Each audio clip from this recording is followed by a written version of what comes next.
नमस्कार, मैं Sandeep Kumar star classes के यूट्यूब चैनल पे आप सभी का स्वागत करता हूं। जैसे कि पिछले क्लास में हम लोगों ने पढ़ा है क्लास 10th हिस्ट्री का चैप्टर 2।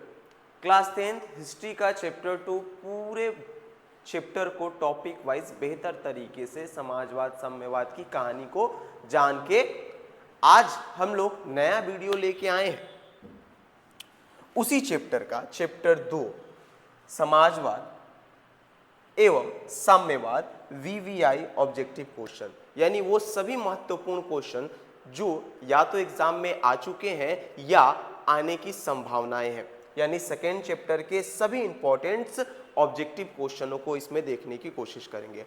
हाँ, इसे देखने से पहले आप क्या करेंगे, आप अगर टॉपिक वाइज पूरे चैप्टर को पढ़ लेंगे तो और बेहतर से समझ में आएगा। उसके लिए आप डिस्क्रिप्शन में जाएंगे और इस चैप्टर के जितने भी शायद 3 पार्ट या 2 पार्ट हैं, उन दोनों और तीनों पार्ट के लेक्चर्स को अटेंड करेंगे, उसको देखेंगे, बेहतर से समझेंगे। उसके बाद जब ऑब्जेक्टिव में आएंगे ना तो अपने से धड़ाधड़ बनाना चालू कर देंगे। इतना सिंपल और आसान होगा, ठीक है? क्योंकि हम लोग हर एक चैप्टर को कोशिश कर रहे हैं कि चैप्टर को पहले अच्छे से एक्सप्लेन कर दे टॉपिक वाइज, उसके बाद उसके वीवीआई ऑब्जेक्टिव क्वेश्चंस बता दे, फिर शॉर्ट क्वेश्चन बता दे और फिर लॉन्ग क्वेश्चन बता दे, जिससे आपको पढ़ने में सरल हो जाए और एक भी चीज ना छूटे। और जब पढ़ते समय एक भी नहीं छूटेगा जी, तो आपको लगता है एग्जाम में एक भी क्वेश्चन छूटेगा? एक भी क्वेश्चन नहीं छूटेगा, ठीक है? तो उसको ध्यान से देखो। पढ़ने का तरीका ही होता है कि पहले हम चैप्टर को बेहतर तरीके से समझ ले, फिर उसके जो जिस टाइप के एग्जाम में क्वेश्चन पूछे जाते हैं, जैसे ऑब्जेक्टिव टाइप में, शॉर्ट्स टाइप में और लॉन्ग टाइप में, उन सभी टाइप यानी उन सभी तरीकों से क्वेश्चंस को हम एक बार पढ़ लें, समझ लें, याद कर लें। तो वही चैप्टर को हम लोग पिछले 2 या 3 वीडियो में अच्छे से कवर कर लिए हैं। आज हम लोग जितने भी वीवीआई प्रश्न हैं, जितने भी इंपॉर्टेंट ऑब्जेक्टिव एमसीक्यू प्रश्न है, उसको देखेंगे कि एग्जाम में किस तरीके के इस चैप्टर से एमसीक्यू क्वेश्चंस पूछे जाते हैं, ठीक है? आइए देखते हैं यहां पे हिस्ट्री चैप्टर 2 समाजवाद एवं साम्यवाद वीवीआई ऑब्जेक्टिव क्वेश्चंस। देखिएगा, पहला क्वेश्चन है, कह रहा है रूस में कलर चेंज कर ले थोड़ा सा, कह रहा है रूस में फरवरी क्रांति कब हुई थी? अगर आपको ध्यान हो तो हम बताए थे रूस में मुख्य रूप से 3 क्रांतियां हुई थी।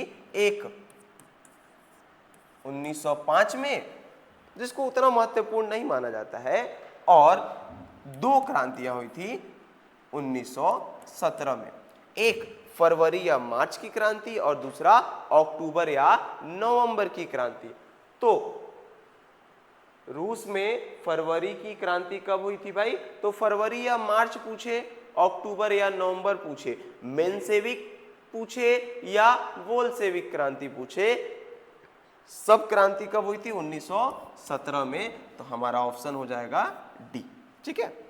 नेक्स्ट क्वेश्चन है, कह रहा है रूस की संसद को क्या कहा जाता है? तो रूस की संसद को ड्यूमा कहा जाता है।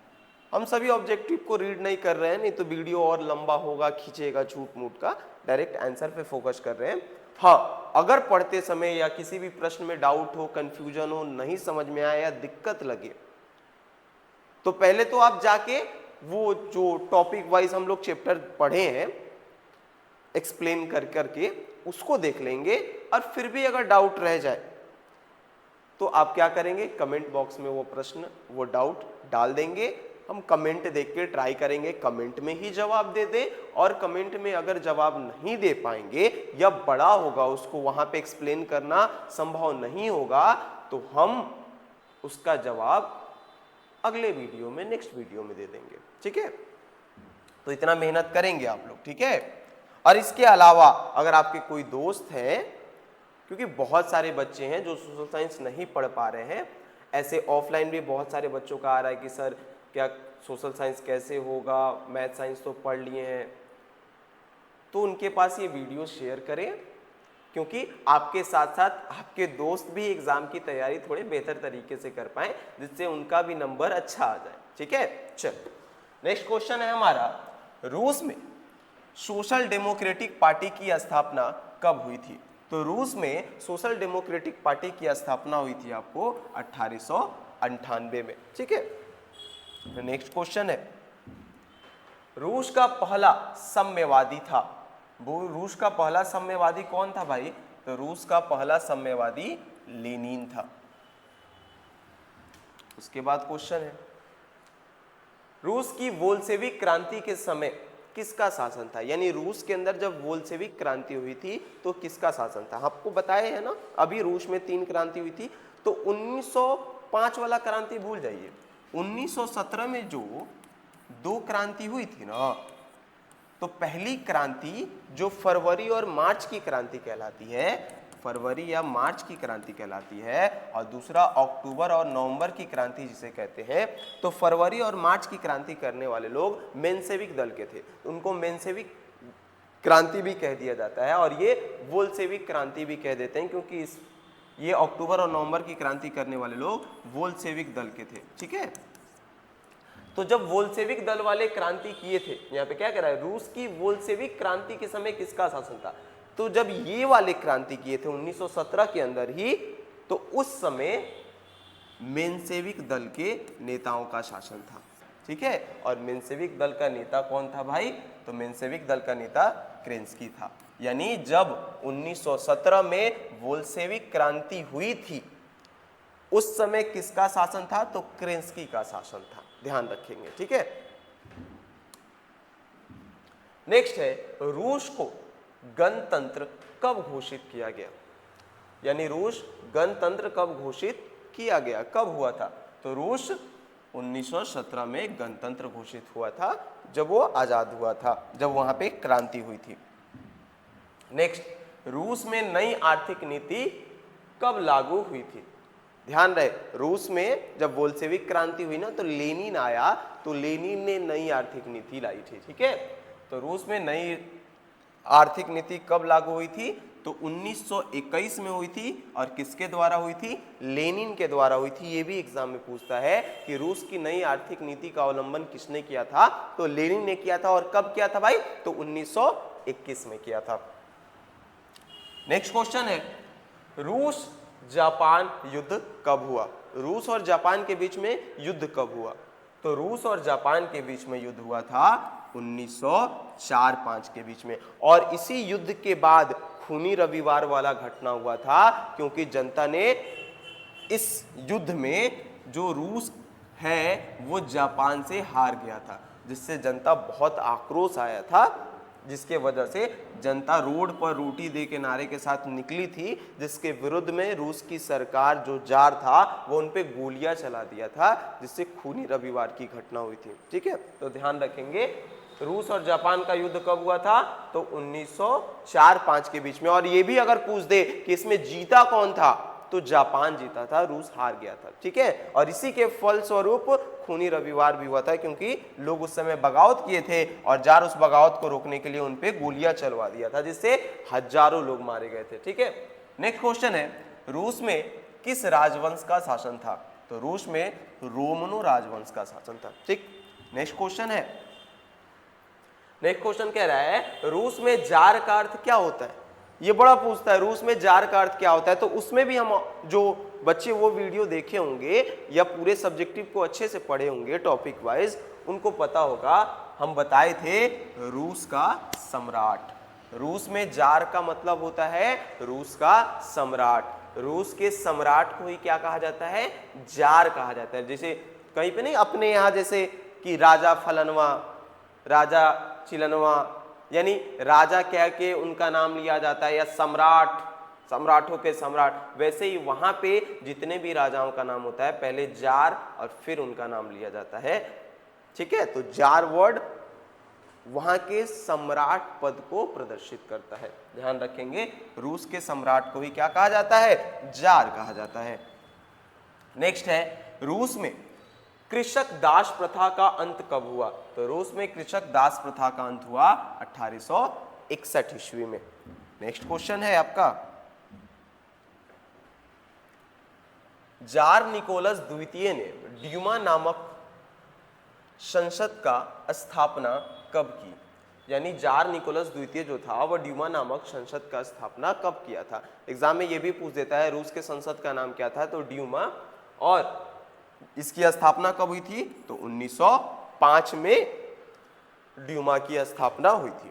नेक्स्ट क्वेश्चन है, लेनिन की मृत्यु कब हुई थी भाई? तो लेनिन की मृत्यु हुई थी 1924 ईस्वी में। ठीक है, लेनिन ने नई आर्थिक नीति कब लाई थी?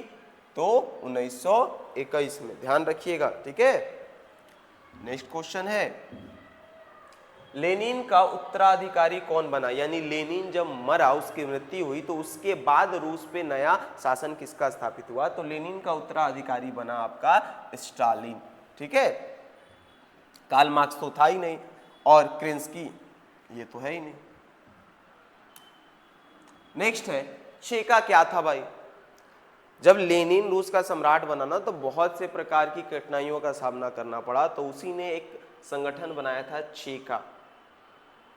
ठीक है, जो गुप्त पुलिस दल था। ठीक है, ध्यान रखिएगा, जो आंतरिक मामलों को खत्म करने के लिए, गृह युद्ध को समाप्त करने के लिए बनाया गया था। तो यहाँ पे पूछे चेका क्या है या क्या था, तो आप बता दोगे गुप्त पुलिस दस्ता था, यानी गुप्त पुलिस का ही नाम था चेका। ठीक है, लाल सेना का गठन किया था जिससे बाहरी लड़ाइयां रोकी जा सके और आंतरिक लड़ाइयां यानी गृह युद्ध को रोका जा सके, इसलिए उसने गुप्त दल चेका का स्थापना किया था। नेक्स्ट क्वेश्चन है, चेका का गठन किसने किया? चेका का गठन लेनिन ने किया, अभी बता रहे थे। ठीक है, लेनिन और इसका प्रधानमंत्री था, दोनों मिलकर किया था। बोल्शेविक क्रांति कब हुई थी भाई? तो अभी बता रहे थे 1917 में 2 क्रांतियां हुई थी। ठीक है, फिर से ध्यान दीजिएगा, 1917 में 2 क्रांतियां हुई थी, एक फरवरी और मार्च की क्रांति, और एक अक्टूबर और नवंबर की क्रांति। फरवरी और मार्च की क्रांति को मेंशेविक दल की क्रांति कहते हैं या मेंशेविक क्रांति कहते हैं, और अक्टूबर और नवंबर की क्रांति को बोल्शेविक क्रांति कहते हैं। तो अगर पूछे बोल्शेविक क्रांति कब हुई थी, तो अक्टूबर या नवंबर की क्रांति को। अगर ऑप्शन में अक्टूबर या नवंबर हो तो दोनों टिक करेंगे, या अक्टूबर हो तो अक्टूबर और नवंबर हो तो नवंबर। यहाँ पे देखिएगा नवंबर दिया है, नवंबर 1917 में बोल्शेविक क्रांति हुई थी। ठीक है, बोल्शेविक क्रांति का नेतृत्व किसने किया था? तो बोल्शेविक क्रांति का नेतृत्व सिंपल सी बात है लेनिन ने किया था, क्योंकि बोल्शेविक क्रांति के बाद रूस का जो नया शासक बना था वो लेनिन ही बना था। ठीक है, तो बोल्शेविक दल का मुखिया जो था मुख्य रूप से वो लेनिन ही था। ब्रेस्ट लिटोवस्क की संधि किन देशों के बीच हुई थी? तो रूस और जर्मनी के बीच में ये संधि हुई थी। ठीक है, नेक्स्ट क्वेश्चन है, निम्नलिखित में से किसे साम्यवाद के संस्थापक के रूप में माना जाता है? तो ये बहुत ध्यान से एकदम कंफर्म दिमाग में बैठा लीजिएगा, कार्ल मार्क्स को साम्यवाद के संस्थापक के रूप में माना जाता है, क्योंकि समाजवाद और साम्यवाद के अंदर सबसे बड़ा योगदान कार्ल मार्क्स का रहा है, इसीलिए इनको संस्थापक के रूप में माना जाता है। किसके? साम्यवाद के संस्थापक के रूप में माना जाता है। नेक्स्ट है साम्यवादी घोषणा पत्र। ठीक है, के लेखक थे। साम्यवादी घोषणा पत्र के लेखक कौन थे भाई? तो साम्यवादी घोषणा पत्र के लेखक कार्ल मार्क्स और फ्रेडरिक एंगेल्स दोनों थे। ठीक है, कभी कभी सिंगल सिंगल पूछेगा, तो अगर ऑप्शन में दोनों नाम रहे तो दोनों पे टिक करेंगे, और दोनों नाम ना रहे, दोनों में से कोई एक रहे, तभी सिंगल पे टिक करेंगे। जैसे यहां पे देखिएगा कार्ल मार्क्स भी है, पर कार्ल मार्क्स नहीं होगा, कार्ल मार्क्स और फ्रेडरिक एंगेल्स दोनों होगा। ठीक है, एंगेल्स के ही से ही प्रभावित होकर कार्ल मार्क्स समाजवाद में आए भी थे। ठीक है, नेक्स्ट कह रहा है साम्यवादी शासन का पहला प्रयोग कहां हुआ? साम्यवादी शासन का पहला प्रयोग कहां हुआ? तो रूस में हुआ। हम बताए भी थे आप सभी लोगों को कि रूस एकमात्र ऐसा देश है जिसमें पहला साम्यवादी शासन व्यवस्था स्थापित हुई थी। ठीक है, पूरे विश्व का पहला समाजवादी देश कोई बना था तो रूस बना था। नेक्स्ट क्वेश्चन है हमारा, स्वप्नदर्शी समाज का संस्थापक कौन थे? हम बताए थे समाजवाद, तो बताए थे कि ऐतिहासिक दृष्टिकोण से इसे दो भाग में बांटा जाता है, एक कार्ल मार्क्स के पहले का और एक कार्ल मार्क्स के बाद का समाजवाद। और कार्ल मार्क्स के पहले के समाजवाद को कहा जाता है यूटोपियन या स्वप्नदर्शी समाजवाद, और कार्ल मार्क्स के बाद के समाजवाद को कहा जाता है, क्या कहा जाता है भाई? वैज्ञानिक समाजवाद। तो ये कार्ल मार्क्स के पहले के समाजवाद के बारे में पूछ रहा है कि स्वप्नदर्शी समाजवाद के संस्थापक कौन थे। अगर ये पूछता साम्यवाद के या वैज्ञानिक समाजवाद के संस्थापक कौन थे तो कार्ल मार्क्स होता। ये स्वप्नदर्शी का पूछ रहा है तो स्वप्नदर्शी का हो जाएगा एंजिलस। नेक्स्ट क्वेश्चन है, समाजवादी घोषणा पत्र का प्रकाशन कब हुआ था? उधर देखे थे लोग, सामाजिक घोषणा पत्र किसके द्वारा प्रकाशित हुआ था? ठीक है, एंग्लिस और मार्क्स थे। इधर कब प्रकाशित हुआ था? तो 1848 ईस्वी में समाजवादी घोषणा पत्र यानी कम्युनिस्ट मैनिफेस्टो का प्रकाशन हुआ था। नेक्स्ट है, सोवियत संघ का विघटन किस वर्ष हुआ था? सोवियत संघ टूटा किस वर्ष था? हम आप लोग को बताए थे शीत युद्ध के बारे में कि शीत युद्ध चला था 45 से लेकर 1945 से 51 के बीच में, और 51 में ही क्यों खत्म हुआ? क्योंकि 51 में जिन दो महाशक्तियों के बीच में शीत युद्ध हो रहा था, यूएसए और यूएसएसआर, जिसको सोवियत संघ कहते हैं या अमेरिका कहते हैं, तो उसमें से एक देश टूट गया 1991 में, और वो कौन सा था? सोवियत संघ था। तो सोवियत संघ का विघटन हुआ था 1991 में, ध्यान रखेंगे। ठीक है, ये भी पूछ लेगा कि क्या बोलते हैं, शीत युद्ध किसके किसके बीच में हो रहा था?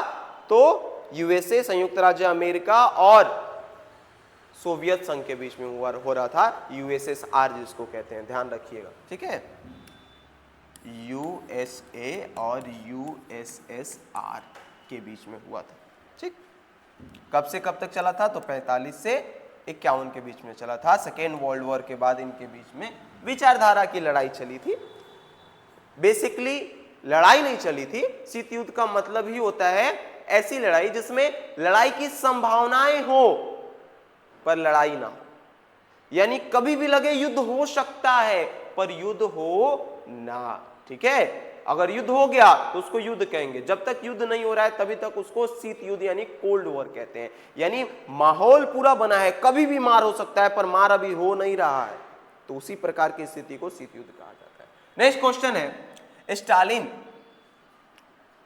कम्युनिस्ट पार्टी का क्या था? स्टालिन कम्युनिस्ट पार्टी का क्या था, यानी किस पद पे था? स्टालिन नाम का एक जो था वो कम्युनिस्ट पार्टी के किस पद पे था, क्या था? तो यहाँ पे महासचिव था। ठीक है, फिर प्रधानमंत्री भी बना था पर महासचिव ध्यान रखेंगे, अगर महासचिव ना रहे तो प्रधानमंत्री पे टिक करेंगे। नेक्स्ट क्वेश्चन है आपका, भारतीय कम्युनिस्ट पार्टी की स्थापना किसने की थी? तो एम.एन. राय ने भारतीय कम्युनिस्ट पार्टी की स्थापना की थी। नेक्स्ट क्वेश्चन है, दुनिया के मजदूर एक हो किसने कहा था? तो दुनिया के मजदूर एक हो कार्ल मार्क्स ने कहा, लेनिन ने कहा, स्टालिन ने कहा, तो कार्ल मार्क्स ने कहा था। ठीक है, ध्यान रखिएगा। नेक्स्ट क्वेश्चन है हमारा कि अंतर्राष्ट्रीय मजदूर दिवस कब मनाया जाता है? तो अंतर्राष्ट्रीय मजदूर दिवस 1 मई को मनाया जाता है। इसका घोषणा कब हुआ था भाई? तो द्वितीय अंतर्राष्ट्रीय सम्मेलन के संघ के अंदर हुआ था। ठीक है, उसके अंदर और ये भी तय हुआ था कि एक मजदूर एक दिन के अंदर 8 घंटा ही काम करेगा, और ये भी तय हुआ था कि 1 मई को मजदूर दिवस के रूप में मनाया जाएगा। ठीक है, नेक्स्ट क्वेश्चन है,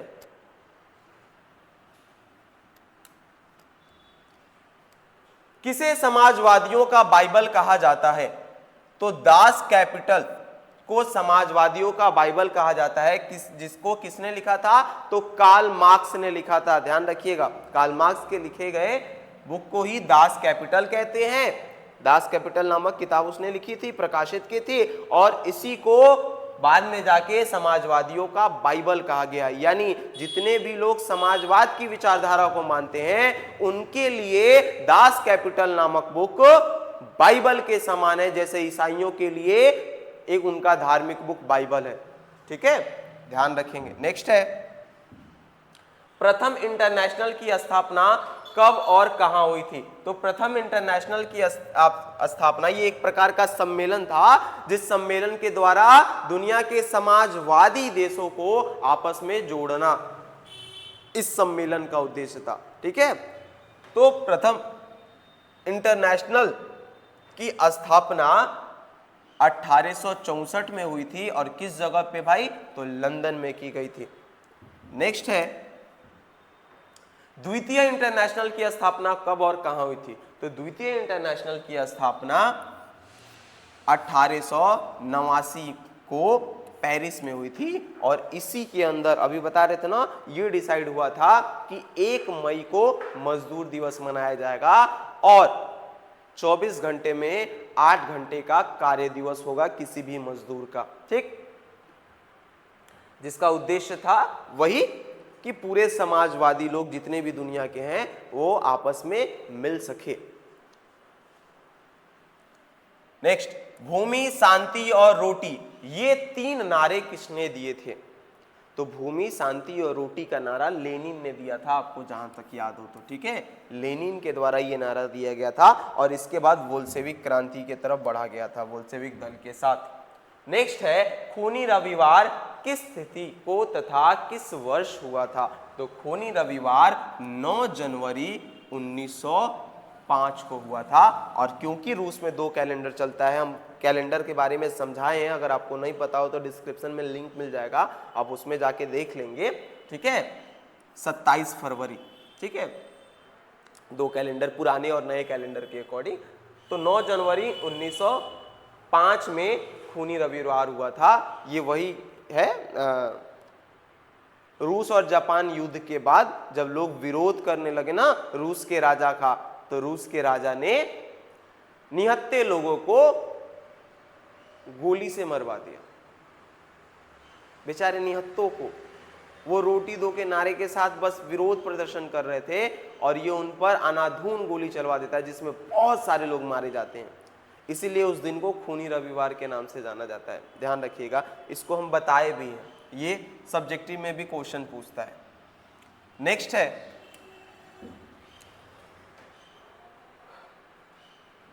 रासपुतीन कौन था? तो रासपुतीन एक भ्रष्ट पादरी था, राजा का पादरी था, गुरु था। रासपुतीन उसी को गिराने के चक्कर में था, राजा के ही सरकार को। सोचो, तो एक पादरी था जो भ्रष्ट था, अच्छा पादरी नहीं था। नेक्स्ट है, अप्रैल थीसिस किसने तैयार की थी? तो अप्रैल थीसिस लेनिन ने तैयार की थी। लेनिन ने अप्रैल थीसिस तैयार की और उसी के आधार पर उसने बोल्शेविक क्रांति को आगे बढ़ाया। बोल्शेविक दलों को, लोगों को बताया कि आगे की क्रांति कैसे करनी है और वो किसके द्वारा बताया? अप्रैल थीसिस के द्वारा बताया। ठीक है, नेक्स्ट क्वेश्चन है हमारा, वर्ग संघर्ष के सिद्धांत की व्याख्या किसने की थी? तो वर्ग संघर्ष के सिद्धांत की व्याख्या कार्ल मार्क्स ने की थी। ठीक है, नेक्स्ट क्वेश्चन है हमारा, नई आर्थिक नीति एनईपी का जन्मदाता था। नई आर्थिक नीति को स्थापित करने वाला कौन था? ये ऑलरेडी आप लोग को बता दिए उधर। नई आर्थिक नीति की स्थापना किसने की थी? तो लेनिन ने की थी। ठीक है, कब की थी भाई? तो 21 में की थी, 1900। फ्रांसीसी समाजवाद के विकास का जन्मदाता था। फ्रांस के समाजवाद के विकास का जन्मदाता कौन था भाई? तो सेंट साइमन था। ठीक है, नेक्स्ट है, इंग्लैंड में समाजवाद का जनक किसे माना जाता है? इंग्लैंड में समाजवाद का जो जनक है वो किसे माना जाता है? तो इंग्लैंड में समाजवाद का जनक रॉबर्ट ओवन को माना जाता है। नेक्स्ट क्वेश्चन है, 1917 की पहली रूस क्रांति को किस नाम से जाना जाता है? तो 1917 में 2 क्रांति हुई थी। पहली क्रांति को मेंशेविक क्रांति या फरवरी और मार्च की क्रांति के नाम से जाना जाता है और दूसरी क्रांति को अक्टूबर या नवंबर की क्रांति या बोल्शेविक क्रांति के नाम से जाना जाता है। ये ऑलरेडी 3 बार इसी स्लाइड में बता चुके हैं। तो यहाँ पर देखिएगा, कह रहा है रूस की पहली 1917 की पहली रूसी क्रांति को किस नाम से जाना जाता है? तो फरवरी या मार्च की क्रांति। तो ए नंबर पे फरवरी की क्रांति है, तो आप फरवरी की क्रांति डाल दोगे, नहीं तो फरवरी और मार्च की दोनों की क्रांति, क्योंकि कैलेंडर दो है ना, तो डेट वही है, पर फरवरी और मार्च की क्रांति के नाम से हम लोग इसे जानते हैं। ठीक, नेक्स्ट है दास कैपिटल का प्रकाशन किस वर्ष हुआ था? तो दास कैपिटल का प्रकाशन 1867 में हुआ था। नेक्स्ट है 24 अक्टूबर 1917 की क्रांति काल में रूस का प्रधानमंत्री कौन था? यानी अक्टूबर के क्रांति के समय 1917 में जो अक्टूबर की क्रांति हुई थी, अक्टूबर नवंबर की क्रांति, 24 अक्टूबर 1917 में जो क्रांति हुई थी, उस समय, उस काल में, उस समय में रूस का प्रधानमंत्री कौन था? तो उस समय रूस का प्रधानमंत्री केरेंस्की था, जिसको हराने के बाद लेनिन नया प्रधान बना था। ठीक है, फोन आ रहा है बार बार, लास्ट ही है, इतना बच्चा।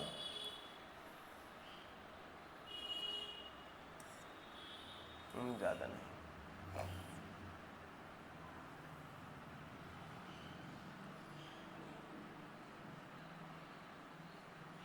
केरेंस्की।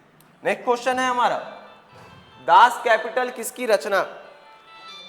दास कैपिटल किसकी रचना है? दास कैपिटल कार्ल मार्क्स की रचना है। ठीक है, नेक्स्ट है कार्ल मार्क्स का जन्म कहां हुआ था? तो कार्ल मार्क्स का जन्म जर्मनी के यहूदी परिवार में हुआ था, और बाद में यहूदी परिवार ईसाई धर्म को अपना लेता है। ठीक है, ध्यान रखिएगा इस बात को। नेक्स्ट है वॉर एंड पीस किसकी रचना है? वॉर एंड पीस टॉलस्टॉय की रचना है। ठीक है, नेक्स्ट है यूटोपियन समाजवादी कौन नहीं था? यूटोपियन समाजवादी कौन नहीं था? तो यूटोपियन समाजवादी कार्ल मार्क्स नहीं था। ठीक है, ये वैज्ञानिक समाजवादियों में से आता था। Saint Simon, Louis Blanc, Robert Owen, ये सब स्वप्नदर्शी समाजवादी थे, स्वप्नवर्षी समाजवादी थे, ये नहीं था।